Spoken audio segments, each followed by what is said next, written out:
everyone, 'tis I, the Witch of Paint, here on Mother's Day to show you a little something I made for my mum. Technically, she requested that I make this for her, but I still consider it a gift since I'm not making her pay me for this painting. Plus, I had full control over what it is I wanted to paint on this, so I say it counts just as well. What she wanted me to do is make her a today marker for her planner, since she was missing that in the planner that she has. What you saw me use for measurements there is the practice one that I made. It ended up being just a practice one because 1, I smudged the ink in the writing, 2, the shape doesn't look all that great, and 3, we hadn't figured out where to put the hole punchers yet, so as you can see, having a practice piece was only for the best. The reference for this painting is a couple years old. In fact, I didn't even know I had it until I searched my gallery for pictures of sheep. Because this being for my mum, I knew that that was the sort of thing she'd like.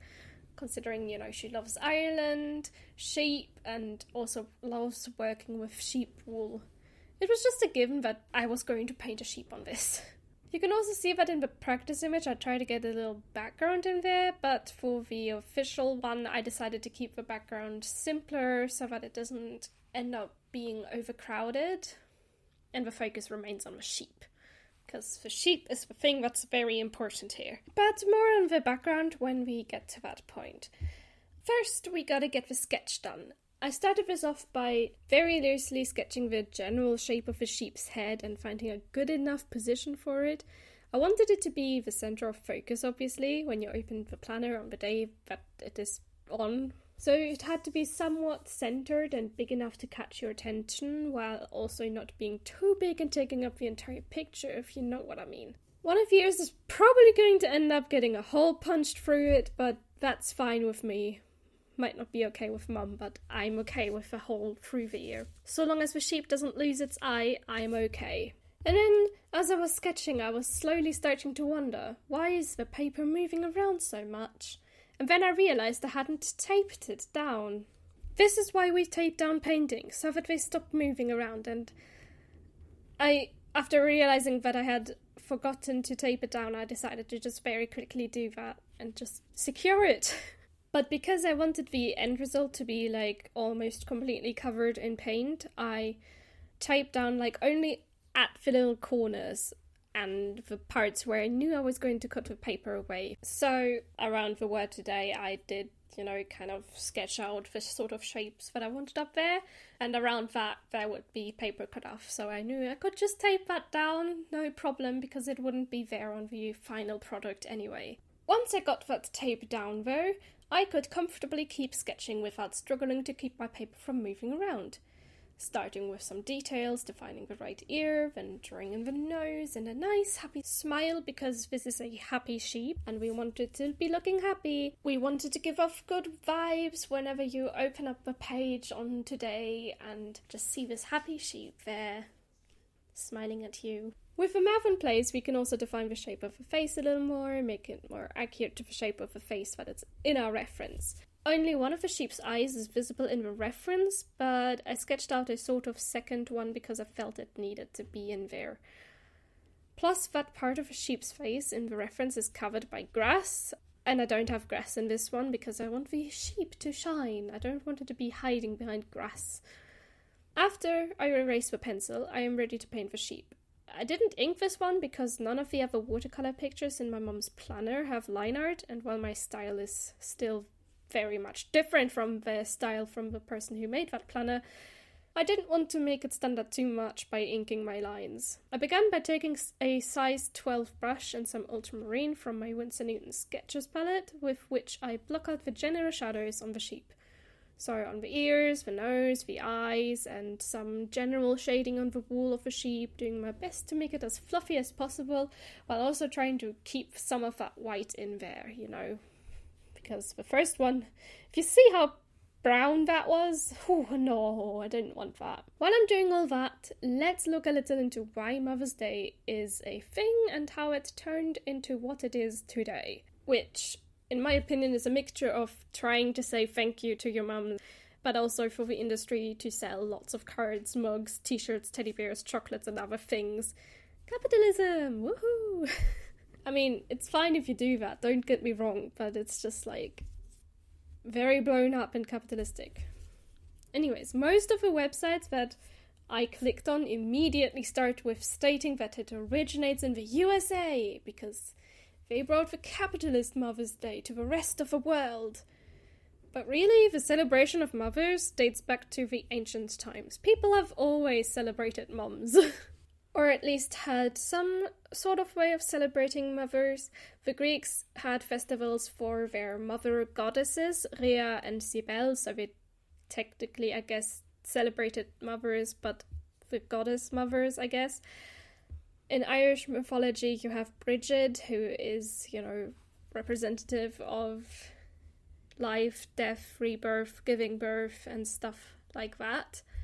In Christianity, there used to be something called a Mothering Sunday that was celebrated on the fourth Sunday in Lent, but it didn't really have a lot of things to do with the mothers, aside from perhaps Mother Mary. But on that day, you would go to a special mass in your mother church. What that mother church was to you was, well, up to you, It could be the church where you were baptized as a little baby, or it could be the church that is, the biggest church in your area. Could be a cathedral, maybe even. Could be, just the church that you liked the most, where you were best friends with a priest or something. I don't know. Could be any church. Then there was one article that kind of mentioned that it was also something to do with kids that worked for rich families in order to bring in extra money for their families, that they would get this fourth Sunday in Lent off and then go home to their mums and get to that special mass, and on the way there they would pick wildflowers to give to their mothers, and eventually the tradition kind of shifted from the church-focused thing where you go to mass and do all that special stuff to going home to your mother and bringing her flowers and spending some time with her. Just happy feelings. In the 18th century, it had begun to die out as a holiday in Europe until World War II came along and the US and Canadian soldiers that were fighting in Europe missed their mothers, and then they started celebrating the holiday and somehow revived the tradition then. And then, also thanks to the USA, the commercialization of Mother's Day begun. For some reason, I don't know why, most of the websites that I ended up going to ended up stating this about how it originated. In the United States, Mother's Day started in the 19th century with Anne Reeves Jarvis, who set up Mother's Day work clubs in order to teach other women how they can take care of their children, and she also took care of soldiers in the Civil War and a bunch of other things. She was a nice woman overall, is the impression that I'm getting. And then her daughter, Anna Jarvis, upon her mother's death, decided to start a holiday to celebrate the great sacrifices mothers make for their children. In her opinion, the calendar was simply too dominated by male achievements, which is very understandable in my opinion. Women also needed their special days. And so she, got some funding together and then organized the first official Mother's Day celebration in 1908. Then she went on to advocate that it be added to the official calendar because of the thing that I just mentioned, because it's dominated by the celebration of male achievements. Yay! And in 1914 she got what she wanted, and it was an official holiday in the United States. However, for Mother's Day she had envisioned a day where you privately celebrate with your mother and family, wearing a white carnation as a badge and going to church, was not the Mother's Day that soon took over the country and in the end the entire world. At least it feels like that sometimes. Because obviously when you've got an official holiday, florists, bakers, card makers and other people are going to start capitalizing on that celebration. Although she tried hard her whole life to get the holiday removed from the calendar again, she very clearly had no success, because the way that we celebrate Mother's Day is still the same way that she tried to fight against. To an extent, I agree with her. Sure, it is nice to give your mother a nice present on the day, may that be flowers that wilt and die in the end. cards that are probably going to be either displayed or land in a drawer, depending on how much space you've got. Or, I don't know, giant teddy bears. I don't know what people give to their mums on Mother's Day, because I don't really celebrate it a lot. This just happens to be a coincidence that I'm making something for her on the day. But does all of that really make up for all the hard work, worry, and sleepless nights that mothers go through for their children? There are, in my opinion, other ways to honour your mother that don't include buying her things that, as I've said, in the end will either wilt and die or end up as a dust collector. But that's just kind of my opinion on the day. If you celebrate it that way, you know, you do you. I don't really care. I am not here to judge those that indulge in the consumerism of Mother's Day and other days that have this very same way of celebrating. I am merely here to state my opinion and respect the opinion of those that disagree with me. But back to the painting. With some yellow ochre, I added colour to the sheep, and then I forgot to turn on the camera when I went to add darker shadows to the sheep. So there's a massive jump where suddenly the sheep just has darker values and a defined shape and all the stuff that would have been nice to see. The basic thing I did there was mix a sort of dark grey, almost black colour using ultramarine and burnt umber. I figured out that that was the quickest way to mix a dark grey black colour with this palette, since technically speaking I don't have a black in this palette, but I used that to, you know, get the darkest shades in the sheep. So you've got the nose, the mouth, the eyes, some, you know, more definition in the areas where the fluff is, or the wool. And the other thing you also did not see me do was paint the background, because I forgot to turn on the camera, and I am a little bit miffed at myself for that. So I'm going to probably repeat myself a lot about that, because I'm just so irritated by my own thing there. I did it using lemon yellow, cadmium yellow hue, cadmium red hue, and alizarin crimson in various mixes. And I started with a completely yellow layer and then added in the oranges and reds around the sheep. I kind of wanted to achieve a sunny, again, happy feeling with this, much like in my first try, but well simplified.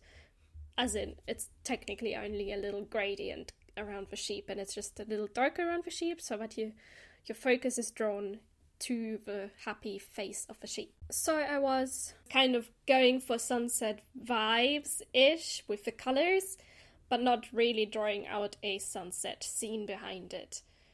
At least the sheep looks happy. I darkened the eyes slightly and added a red border around the sheep, which is where the camera picks up again, just because by then I suddenly realised, oh no, I have not been filming. How long have I not been filming? You know, one moment you think you're filming and the next you realise that actually you weren't. But it's okay, I'm here to catch you up on that. The painting is pretty much done by now though. Our today marker, however, is not done. We still have to cut some round corners with some scissors, then write the word today on our today marker.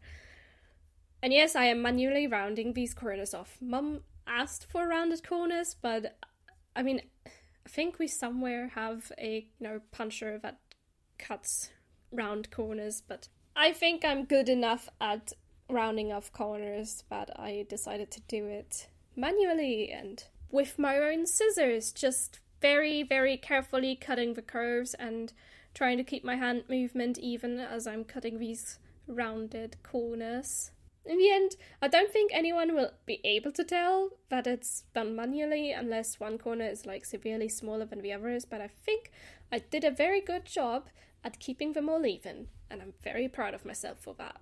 I did try to cover up some of the pencil lines that were visible with some yellow paint because I couldn't erase them at all and it just refused, and was just kind of a little bit nervous about that because it didn't erase, and in the end I just decided to just leave it because it also didn't quite cover it up the way I wanted it to. But oh well, that's fine. And then as I started writing the word today, a little thing on the top, I quickly realized that my pen ink was in fact bleeding outwards and I did not want to have to do this all over a third time. So I quickly switched to a brush fine liner and finished the word that way. Crisis averted. Now the sheep is done. So we can take a look at it. I gotta say, I am a lot happier with the second sheep than I am with my first one. It just looks a lot nicer, less blobby and more fluffy like it is supposed to. Plus I think the head shape is a little better too. My mother already liked the first one I made, so I bet she will like this too when I give it to her. It's probably going to land with her before Mother's Day though, so it's not going to be given to her today. It would have been given to her like 1 or 2 days before, depending on when I get this all done. Either way, I like the sheep. It's fluffy, it's cute, it's adorable, and it looks happy. And I love the colours. If you liked watching this video, comment something down below about your opinion on Mother's Day and whether or not you celebrate it, and if you do, in what way. Like this video if you have enjoyed it, and subscribe to the channel. One more reminder that on Wednesday I'm having a birthday stream over on Twitch, so come along and join me there. I already have something in mind that I'm going to be doing, so if you have any suggestions still though, feel free to put them down below in the comments. I'm probably going to be painting them another day anyway, so, if you've got something, write it in the comments. All the sources that I looked at for this video's research are down below in the description, along with, my social medias and stuff. For the time being, I am the Witch of Paint, and I shall see you all next Sunday. Happy Mother's Day, bye!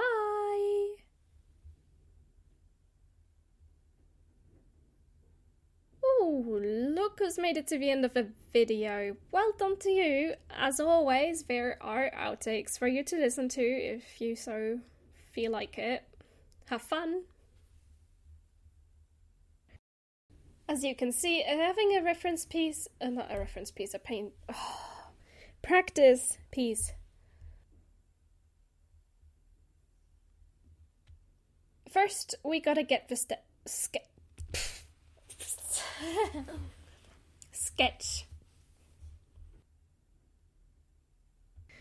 And her daughter, and Anna, not Anne is the mum, Anna is the daughter.